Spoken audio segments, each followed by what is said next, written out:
एक समय की बात है। एक गांव में अमन नाम का एक साधारण किसान रहा करता था। उसके परिवार में एक बूढ़ी माँ और बीवी थी। अपने खेत में काम करके वो अपना गुजर बसर करते थे और अमन की बीवी राधा बहुत खड़ूस औरत थी। वो अपनी सास को बिल्कुल भी पसंद नहीं करती थी। वो हर समय अपनी सास जानकी पर चिल्लाती रहती थी। अमन भी अपनी माँ से बहुत कम लगाव रखता था, लेकिन जानकी बेचारी सभी तकलीफों को झेल रही थी और कुछ भी नहीं कह रही थी। एक दिन की बात है, अमन खेतों में मेहनत करने के लिए चला जाता है।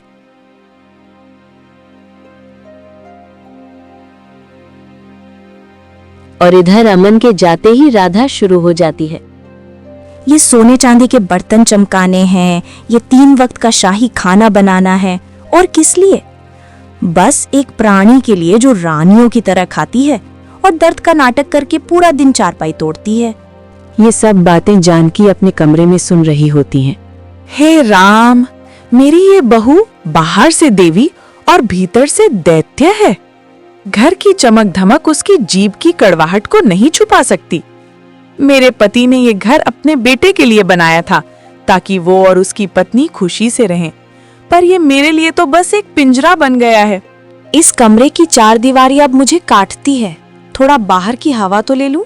जानकी लेते लेते थक जाती है तो वो बाहर टहलने के लिए निकल जाती है।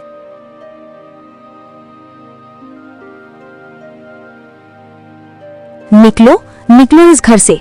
अब मैं बस इंतजार कर रही हूँ कि तुम वापस आने का रास्ता भूल जाओ। उधर जानकी चलते चलते अपने गांव के पड़ोसी से मिलती है, जो पेड़ के नीचे छांव में बैठा हुआ था। उसको देख के जानकी बहुत खुश होती है और किशोर उससे कहता है, क्या हाल है बहन जानकी? तुम तो चांद हो गई। मुझे पूरे 2 सप्ताह से नजर ही नहीं आ रही थी, और पता नहीं आज हम लोगों की कितनी अच्छी किस्मत होगी जो आज एक साथ मिल गए। और घर में तुम्हारे बहू बेटा ठीक ठाक है ना? हाँ रामपाल भाई, तुम बिल्कुल ठीक कह रहे हो। अरे आज हम लोगों की किस्मत ही चमक गई। और हाँ रामपाल भाई, मैं भी ठीक हूँ और मेरे घर में मेरे बहू बेटे भी ठीक हैं। अरे जानकी बहन, तुम्हारी बहू कैसी है? मतलब स्वभाव से अच्छी है ना? और तुम्हारी इज्जत करती है और तुम्हें समय पर खाना भी देती है या नहीं? रामपाल की बात सुनकर जानकी की आंखों में आंसू आ जाते हैं, लेकिन वो बेचारी अपनी आंखों के आंसुओं को छुपाकर अपनी बहू की तारीफ करती है। अरे हाँ भाई रामपाल, मेरी बहू तो स्वभाव से बहुत अच्छी है और मुझे समय पर खाना पानी भी देती है और मुझे अपनी मांझी की तरह मानती है। अगर मैं खाना ना खाऊं तब तक वो खाने को हाथ तक नहीं लगाती है। इसीलिए मैं भी उसे अपनी बेटी ही मानती हूँ, क्योंकि जिसके स्वभाव अच्छे होते हैं उसके लिए विचार भी अच्छे होने चाहिए। हाँ बहन, तुम बिल्कुल ठीक कह रही हो कि इज्जत देने वालों को इज्जत मिलनी चाहिए।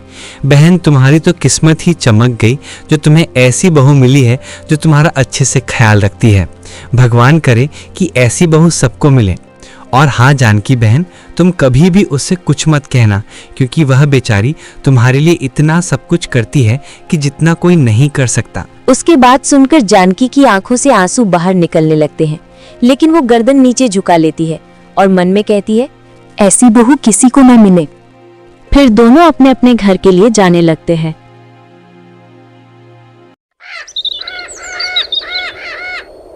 जानकी जब घर में पहुंचती है तो उसकी बहू खड़ी हुई थी, जो अपनी आंखें लाल पीली कर रही थी। और फिर वो गुस्से में आकर जानकी से कहती है, अरे महारानी जी, अब आप कौन सी यात्रा पूरी करके आई हो? अरे अगर तुमसे कभी कोई काम के लिए कह दिया जाता है तब तो तुम कहती हो कि तुम्हारे हाथ पैर दर्द कर रहे हैं और तुम में इतनी ताकत नहीं है कि तुम काम कर सको। लेकिन टहलने के लिए तुम 10 किलोमीटर टहल जाओगी, तब तुम्हारा ना ही हाथ पैर दर्द करेगा और ना ही तुम्हारी ताकत कम होगी। अरे बहू, लेटे लेटे मेरी रीढ़ की हड्डी दर्द करने लगी थी और वैसे भी मेरी तबीयत कभी ठीक रह ही नहीं पाती, इसीलिए मैं टहलने के लिए चली गई थी। और वहाँ मुझे मेरे गांव के पड़ोसी रामपाल मिल गए थे, इसीलिए मैं उनसे बात करने लग गई थी। इस वजह से घर आने में ज्यादा समय लग गया। वही तुम्हें कह रही थी कि तुम्हें इधर उधर टहलने में और गप्पे लगाने में बहुत मजा आता है और काम करने में तुम्हारी जान निकल आती है। राधा के मुंह से इतनी कड़वी बातें सुनती है तो जानकी पर जैसे दुखों का पहाड़ टूट पड़ता है, क्योंकि राधा उसके साथ बहुत गलत व्यवहार कर रही थी। लेकिन जानकी को बहुत भूख लगी थी, तो वो राधा से प्यार भरी बातों में कहती है, बहू बेटी, मुझे बहुत भूख लगी है, तो तुम मुझे थोड़ा खाना दे दो जिसे खाकर मैं अपनी भूख मिटा दूं। आज सुबह से मैंने खाना नहीं खाया है, इसीलिए और भी ज्यादा भूख लगी है। खाना कहाँ से लाऊं? मैंने कोई एक्स्ट्रा खाना नहीं बना रखा जो महारानी जी के लिए बचा कर रखूं। अब सीधा शाम को बनेगा तब खाना। एक दिन कम खाओगी तो सेहत बन जाएगी, वैसे भी बुढ़ापे में कम खाना ही अच्छा होता है। उसकी बात सुनकर जानकी को बहुत बुरा लगता है, लेकिन बेचारी चुप ही रहती है। शाम को अमन जब घर आता है तो अपनी माँ से कहता है, अरे माँ, आपने खाना तो खा लिया था ना, और वैसे भी आज खाना तुम्हारी मनपसंद का ही बना था, तो तुम्हें खाते समय और भी अच्छा लगा होगा। हाँ बेटा, खाना तो बड़ा स्वादिष्ट था, और आज मैंने सब दिनों से कुछ ज्यादा खाना भी खाया है, क्योंकि मनपसंद चीज खाने में बड़ा मजा आता। जिस माँ को रूखी सूखी रोटी तक नहीं मिली, वो अपने बेटे के सामने झूठ बोलकर कह देती है कि खाना बड़ा अच्छा था। अगर वो कह देती कि उसे आज खाना नहीं मिला है, तो शायद राधा से अमन की लड़ाई हो जाती। इसीलिए वो कह देती है कि उसके मनपसंद का खाना बना था। अपनी माँ के मुंह से ये बात सुनकर अमन कहता है, अरे हाँ माँ, राधा तो बहुत अच्छा खाना बनाती ही है। जो भी उसका खाना खा लेता है उंगलियां ही चाटता रह जाता है। माँ, आप राधा जैसी बहू पाकर धन्य हो गई हो। आप बड़े किस्मत वाली हो जिसे राधा जैसी बहू मिली। हाँ बेटा, तुम बिल्कुल ठीक कह रहे हो। राधा मेरी बहू नहीं बल्कि मेरी बेटी है। अच्छा बेटा, अब मेरे सर में कुछ थोड़ा बहुत दर्द होने लगा है, तो तुम अलमारी से मेरी दवाई निकाल कर मुझे दे दो, मैं खा लूंगी और अपने सर का दर्द मिटा सकूंगी। अरे माँ, आपको दिखाई नहीं पड़ता कि मैं दिन भर खेतों में काम करता हूँ, और अब घर पहुँचा हूँ तो बैठ तक नहीं पाया हूँ और आप काम बताने लग गई। अरे कम से कम इतना तो कर लो, कुछ दूर पर अलमारी है, वहां से दवाई निकाल कर खा लो। और अब मैं जा रहा हूँ आराम करने के लिए, मुझे बहुत थकावट महसूस हो रही है। ठीक है बेटा, तुम जाओ और आराम करो, और मुझे माफ कर देना, मेरे से गलती हो गई जो मैंने तुमसे कह दिया कि मेरी दवाई उठा के दे दो। अमन गुस्से में आकर वहां से पैर पटकता हुआ चला जाता है और अपनी पत्नी के पास जाता है। फिर राधा से कहता है, अरे राधा, क्या हुआ? तुम चुपचाप और बड़ी उदास क्यों बैठी हो? तुम्हारी तबीयत तो ठीक है ना? अरे अब मैं तुम्हें क्या बताऊं कि सारा दिन मेरा काम करने में ही निकल जाता है। ऊपर से तुम्हारी माँ जी का ख्याल रखना और खाना बनाना, झाड़ू पोछा लगाना, ये सब करते करते मैं बहुत थक जाती हूँ। और आज तो मेरे हाथ पैर बहुत दर्द कर रहे हैं, इसीलिए चुपचाप आपका इंतजार में बैठी थी। लेकिन आपके माँ जी को हम दोनों में से किसी पर रहम नहीं आता, क्योंकि वो तो सिर्फ खाती हैं और लेटी रहती हैं, और आज तो न जाने कितनी दूर टहलने के लिए चली गई थी। अरे इतनी दूर टहलने जाती हैं तो इससे अच्छा तुम्हारे साथ थोड़ा काम ही कर ले। अरे राधा, कोई बात नहीं, मुझे भी उन पर बहुत गुस्सा आ जाता है। अरे अगर तुम थोड़ा बहुत काम कम कर लोगे तो अच्छा हो जाएगा। अब मैं क्या बताऊं, मैं तो कुछ कहती तक नहीं हूँ, क्योंकि वो आपकी माँ जी हैं, इसीलिए मैं उनकी इज्जत भी करती हूँ। अच्छा छोड़ो सभी बातों को, आपको भूख लगी होगी तो मैं आपके लिए खाना लगा देती हूँ, आप खा लो जल्दी से। अरे राधा, मैं खाना तो खा लूंगा, और मैं इतना थक भी नहीं गया हूँ कि जितना तुम सोच रही हो। अरे मुझसे ज्यादा तो तुम काम करती हो और तुम बहुत थक गई हो, तो तुम इसी पर लेट जाओ। मैं तुम्हारे हाथ पैर में थकावट उतारने वाला तेल लगा देता हूँ और तुम्हारा सर दबा देता हूँ, ताकि तुम्हें कुछ आराम मिल सके। अच्छा ठीक है जी, मैं लेट जाती हूँ और फिर बाद में आप खाना भी खा लेना, शायद मैं सो जाऊं। उन दोनों के कमरे में हो रही सारी बातें जानकी अपने कमरे से सुन रही थी। उसे बहुत दुख होता है और वो खुद से ही कहने लगती है, हे भगवान, ये मुझे कैसा बेटा दिया है। अरे ये तो अपनी पत्नी के प्यार में इतना ज्यादा गिर चुका है कि मुझे बिल्कुल भूल गया है। मैंने इसे कहा कि दवाई लाकर दे दो, तो इसने मुझसे कहा कि मुझे बहुत थकावट महसूस हो रही है, और वहाँ अपनी पत्नी के हाथ पैर में तेल लगा रहा है और उसका सर दबा रहा है। हे भगवान, इससे अच्छा तो मुझे इस घर से उठा ले। जानकी को बहुत ज्यादा दुख होता है कि उसका बेटा होकर उसके लिए दवाई तक नहीं दे रहा और अपनी पत्नी को बहुत लाड प्यार कर रहा है। ऐसे ही कई महीने और बीत जाते हैं। माँ जी, ये कपड़े धोबी को देने हैं। मेरी कमर में दर्द है, इसलिए आप इन्हें थोड़ा निचोड़ कर सुखा दीजिए। बहू, मेरे हाथ पैर में आज बहुत दर्द है, मुझसे उठना भी मुश्किल हो रहा है। दर्द? बस यही एक शब्द आता है आपके मुंह से। ठीक है, हाथ पैर दर्द कर रहे हैं तो मत निचोड़िए, पर ये बाल्टे। वो जानबूझकर गर्म पानी की बाल्टी को जानकी के पैरों के पास फिसला देती है। थोड़ा सा गर्म पानी उनके पैरों पर गिर जाता है। बहू, ये क्या किया तुमने? गरम पानी? ओह, माफ करना माँ जी, हाथ से फिसल गई। देखिए, अब आपके पैरों पर थोड़ा सेक लग गया है। बुढ़ापे में सेक अच्छा होता है ना? वो धीमे से मुस्कुराती है और जानकी अपमान से सिर झुका लेती है।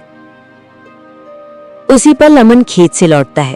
वो दरवाजे पर खड़ा ये सब देखता है, माँ का दर्द और पत्नी की क्रूर मुस्कान, और वो दोनों की तरफ बढ़ता है।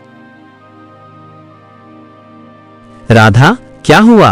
पानी कैसे गिर गया? अजी कुछ नहीं, माँ जी को हाथ पैर में दर्द हो रहा था तो मैंने सोचा कि थोड़ा गर्म पानी दूंगी, पर बाल्टी फिसल गई। अब तो मेरा भी सर घूम रहा है इतना काम करके। हाँ हाँ बेटा, कोई बात नहीं, बहू बस सफाई कर रही थी। राधा, तुम्हें आराम करना चाहिए। तुम दिन भर कितनी मेहनत करती हो।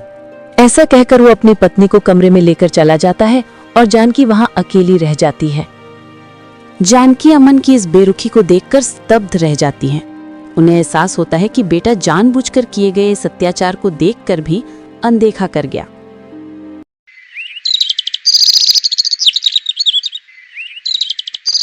ऐसे ही धीरे धीरे समय बीतने लगता है। अब राधा को बहुत गुस्सा आता था जब वो जानकी को देख लेती थी।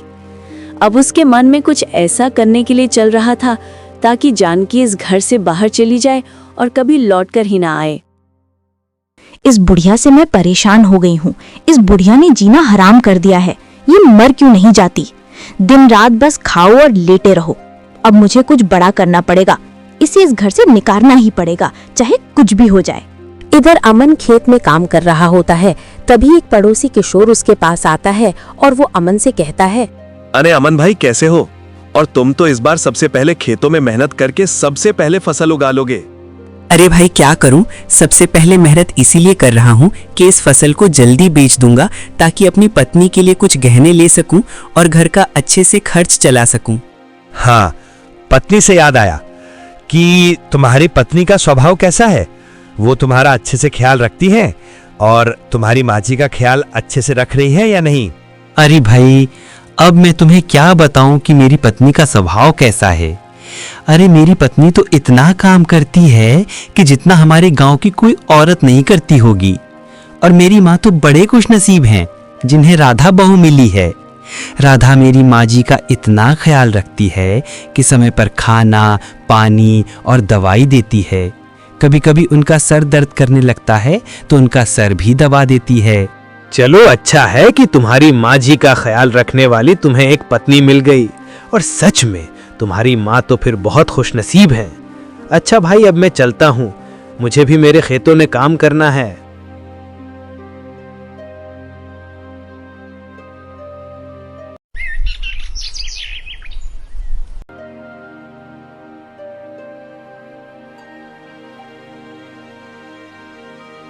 शाम को अमन जब घर आता है तो राधा अमन से कहती है, अरे जी देखो, अब मुझे हार खरीद दो। अपने पिछले साल ही कहा था, लेकिन अब इस साल तो खरीद दो। और ज्यादा मैं आपसे कुछ खर्चा भी नहीं करवाते हूँ, तो इतना तो कर दो मेरे लिए। अरे राधा, मैं तुम्हें हार तो आज ही खरीद देता, लेकिन मजबूरन मैं तुम्हारे लिए कुछ नहीं खरीद पा रहा हूँ क्योंकि मेरे पास पैसे नहीं हैं। अरे मैं जैसे तैसे घर चला पा रहा हूँ और यहाँ फसल बोने के बाद जब अच्छी तैयार होगी तो इसे बेचकर मैं तुम्हारे लिए हार जरूर खरीद दूंगा। अरे आप पैसों की चिंता क्यों कर रहे हो? अरे शायद आपको नहीं मालूम कि आपके माँ जी के पास कितने पैसे हैं। मैंने एक दिन देखा था कि उनके पास बहुत पैसे हैं और वो पैसे वो किसी को नहीं देना चाहती, इसीलिए उन्हें छुपा कर रखा है। लेकिन मैंने उन्हें आज तक एक भी पैसा नहीं दिया है, तो मैं उनसे क्या कहूँगा जो वो मुझे पैसे दे देंगे? और मुझे ये भी यकीन नहीं हो रहा है कि उनके पास पैसे होंगे। अरे आपको यकीन हो और या ना हो, लेकिन मैं कह रही हूँ तो उनके पास पैसे जरूर हैं। अरे मैंने अपनी आंखों से देखे थे उनको पैसे गिनते हुए। और रही बात पैसे मांगने की, तो आप कहना कि मेरी तबीयत बहुत ज्यादा खराब है, तो मैंने डॉक्टर को भी दिखाया है, लेकिन उन्होंने कहा कि अस्पताल में पैसे जमा करवा दो तो मैं तुम्हारा इलाज कर दूंगा। बस वो तुम्हें पैसे दे देंगे, क्योंकि एक माँ अपने बेटे को तकलीफ में नहीं देख सकती। ठीक है राधा, मैं तुम्हारी बात पर विश्वास करके ये भी कोशिश करके देख लेता हूँ। अगर माँ जी ने पैसे दे दिए तो फिर तो हमारी बल्ले बल्ले, क्योंकि मैं तुम्हारे लिए अच्छी सी हार खरीद दूंगा। अपनी पत्नी पर विश्वास करके अमन अपने माँ जी के पास जाता है और उदास होकर कहता है, अरे माँ जी, अब क्या होगा? अब तो मैं बहुत परेशान हूँ। अरे माँ जी, बात कुछ ऐसी है कि तुम्हारी बहू राधा की तबीयत बहुत ज़्यादा ख़राब है और डॉक्टर ने कहा है कि पैसे पहले जमा करवा दो, तो मैं इनका अच्छे से अच्छे डॉक्टर से इलाज करवा दूंगा। अब मेरे पास इतने पैसे नहीं हैं कि मैं राधा का इलाज करवा सकूं। अरे बेटा, तो तुम ज्यादा उदास मत हो, और मेरे पास कुछ पैसे पुराने जुड़े हुए रखे हैं, तो तुम उनसे राधा बहू का इलाज करवाना और जल्दी से ठीक करवा लेना। ठीक है माँ जी, आप मुझे जल्दी से पैसे दे दो और फिर वो पैसे मैं अस्पताल में जमा कर दूंगा, ताकि राधा का इलाज जल्दी हो सके।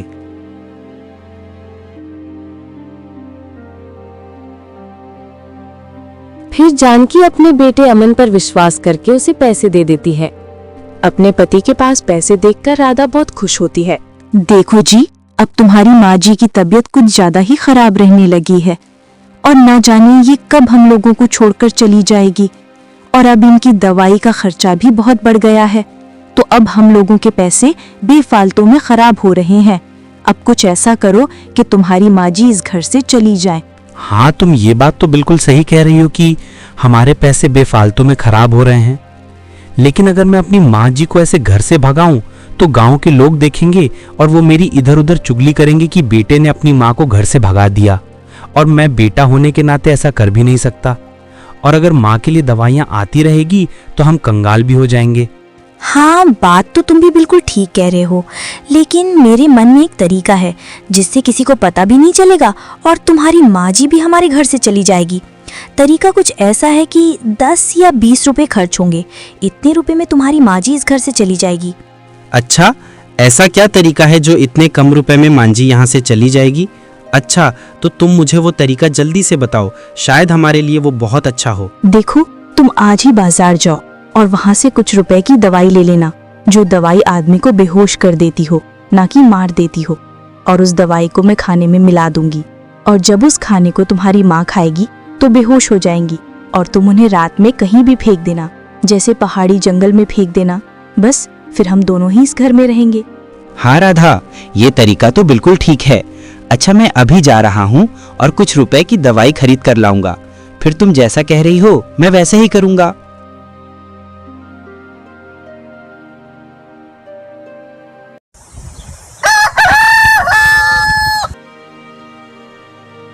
शाम को राधा खाने में दवाई मिलाकर बनाती है और खाना जानकी के मनपसंद का बनाती है।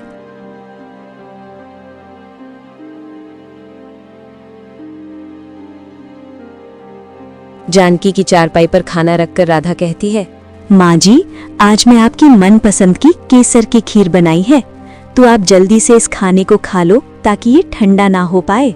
अपनी मनपसंद का खाना सामने देखकर जानकी को शक होता है कि आखिर उसके मनपसंद का खाना कैसे बनाया गया है, और फिर जानकी अपने आप से कहती है, अरे कुछ तो गड़बड़ है, ऐसा तो कभी नहीं होता है जैसा आज किया गया है। अरे मेरी मनपसंद का खाना तो आज तक इसने नहीं बनाया, लेकिन आज कैसे बना दिया? अरे छोड़ो इन सभी बातों को और इस खाने को चुपचाप खा लो, बेशक इसमें जहर ही क्यों ना हो, क्योंकि वैसे भी मेरी बहू और मेरा बेटा मेरे से तंग आ चुके हैं। अगर मुझे मारना चाहते होंगे तो भी कोई बात नहीं। क्या हुआ माँ जी, आप इतना क्यों सोच रही हो? जल्दी से खाने को खा लो, खाना ठंडा हो रहा है। हाँ बहू, मैं जल्दी से इस खाने को खा लेती हूँ।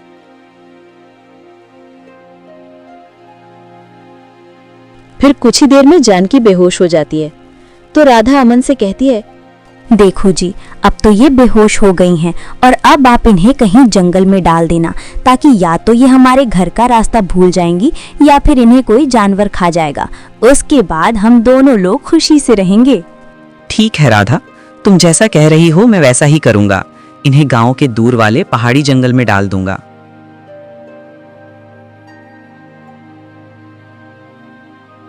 फिर अमन अपने माँ को एक जंगल में डाल देता है और अपने आप घर के लिए चला आता है।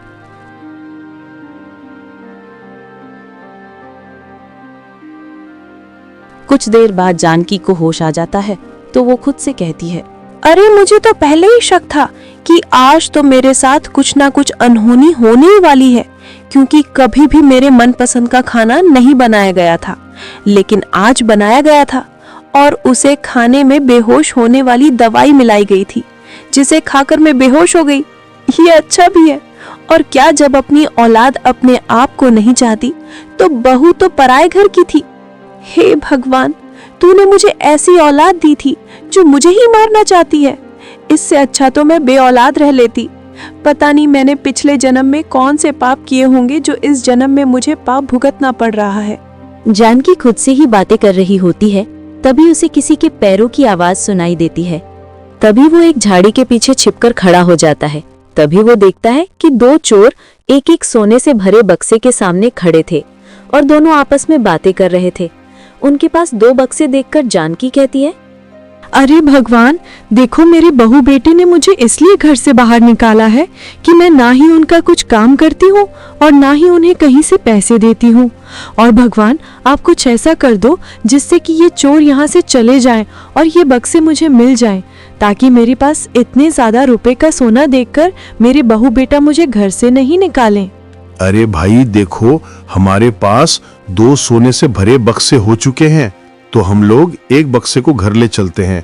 हम लोग इसे आपस में बराबर बराबर बांट लेंगे और इस बक्से को यहीं छिपा देते हैं। और देखो, इस जंगल में कोई नहीं आता है, तो हम लोग सुबह जल्दी आएंगे और उस बक्से को भी ले चलेंगे। ठीक है भाई? हाँ भाई, तुम बिल्कुल ठीक कह रहे हो। 2 बक्से एक साथ ले चलना खतरे से खाली नहीं होगा। और इस बक्से को तुम पीछे पीछे लेकर चलना और आगे आगे मैं देखूंगा कि कोई आ तो नहीं रहा है। ठीक है भाई, चलो अब हम लोग यहाँ से चलते हैं। वो दोनों चोर वहां से चले जाते हैं और जानकी वहां आ जाती है। जानकी अपने सामने बक्सा रखा देखकर बहुत खुश होती है और भगवान को धन्यवाद देने लगती है। भगवान, तेरा बहुत बहुत शुक्रिया जो तूने मेरी बात सुन ली। अरे, तूने ही इन चोरों के मन में कुछ ऐसा कर दिया होगा जिससे इन्होंने एक बक्सा यहीं छोड़ दिया, वरना कोई चोर ऐसा कभी नहीं कर सकता। अब मैं सुबह होते ही इस बक्से को घर ले जाऊंगी और इसे देखकर मेरे बहू बेटे बहुत खुश होंगे और फिर मुझे घर से कभी नहीं निकालेंगे। जानकी अपने घर आ जाती है। उसे देखकर उसका बेटा अमन कहता है, माँ, आप जिंदा है? ये कैसे हो सकता है? हाँ बेटा, तुम्हारी फेंकी हुई माम अब भी जिंदा है और खाली हाथ भी नहीं आई हूँ। ये सोने से भरा बॉक्स लेकर आई हूँ, देखो। सोना? इतना सोना? माँ जी आप कितनी अच्छी हैं। ये कहाँ मिला आपको? ये सोना मुझे मेरे विंध्य जंगल में मिला था, जहाँ तुमने मुझे मरने के लिए फेंक दिया था। अमन और राधा शर्म से सिर झुका लेते हैं।